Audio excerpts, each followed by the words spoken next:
ಮಲೆನಾಡಿನ ಪಾವಗಡದಂತಹ ತಾಲೂಕುಗಳಲ್ಲಿ ಕನ್ನಡ ಉಳಿಸುವುದೇ ಕಷ್ಟ. ಅದರಲ್ಲೂ ಸರ್ಕಾರಿ ಶಾಲೆಗಳು ಉಳಿಯುವುದು ಇನ್ನೂ ಕಷ್ಟ.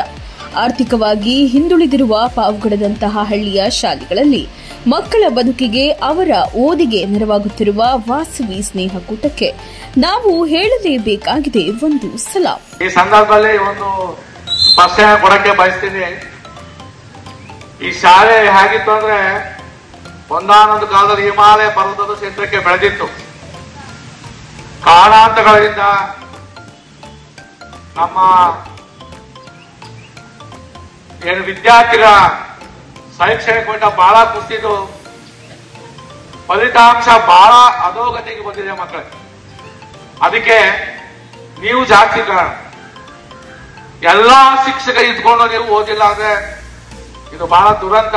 ಕಳೆದ 18 ವರ್ಷಗಳಿಂದ ಶೈಕ್ಷಣಿಕ ಸೇವೆಯನ್ನ ನೀಡುತ್ತಿರುವಂತಹ ಈ ಸಂಸ್ಥೆ ನಿಜವಾಗಿಯೂ ಇನ್ನಿತರೆ ಸಂಸ್ಥೆಗಳಿಗೆ ಆದರ್ಶ ಎಂದ್ರೆ ತಪ್ಪಾಗಲ್ಲ. ಅನ್ನದಾನ ಮುಖ್ಯನಾ, ವಿದ್ಯಾದಾನ ಮುಖ್ಯನಾ?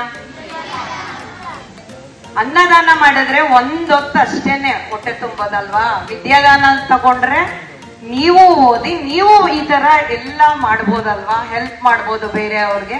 ಅದಕ್ಕೆ ವಿದ್ಯಾದಾನ ತುಂಬಾ ಒಳ್ಳೇದು. ನೀವು ಚಿಕ್ಕ ಏಜಲ್ಲಿ ಇದ್ದಾಗ ಫಿಲಮ್ ನೋಡಿರ್ತೀರಾ, ಅದು ಇವಾಗ್ಲೂ ಜ್ಞಾಪಕ ಇರುತ್ತಲ್ವಾ ಎಲ್ಲಾರ್ಗು.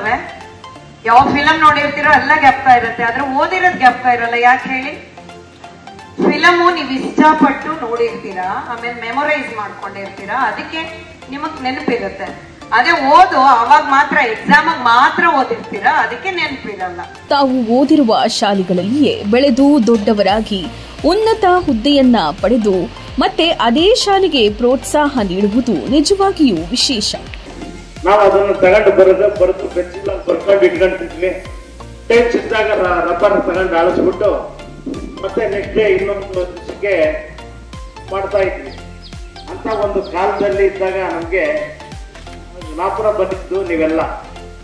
ನಾವು ಹಳ್ಳಿ ಮಕ್ಕಳಿಗೆ ಯಾಕೆ ಇದು ಮಾಡಬಾರದು, ಅವ್ರಿಗೆ ಈ ತರ ಬುಕ್ಸ್ ಕೊಟ್ರೆ ಅವ್ರು ಚೆನ್ನಾಗಿ ಓದ್ಕೊಂತಾರಲ್ವಾ, ಅವ್ರನ್ನ ಮೇಲಕ್ಕೆ ಬರೋದಕ್ಕೆ ಒಂದು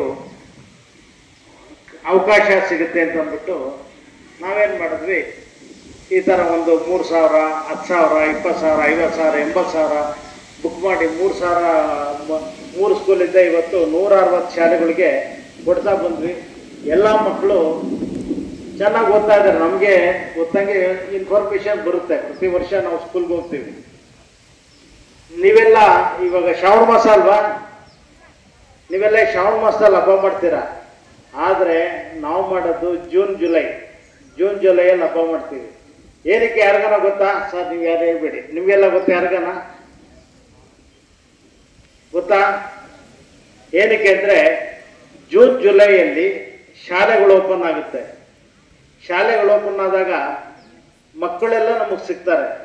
ನಾವು ಮಕ್ಕಳಿಗೆ ಪುಸ್ತಕ, ಅವ್ರಿಗೊಂದು ಲೇಖನ ಸಾಮಗ್ರಿಗಳು ಕೊಟ್ಟಾಗ ಅವರ ಕಣ್ಣಲ್ಲಿ ಇರುವ ಸಂತೋಷ ನೋಡಿದ್ರೆ ಅದು ಹಬ್ಬಕ್ಕಿಂತ ಜಾಸ್ತಿ ಇರುತ್ತೆ ನಮಗೆ.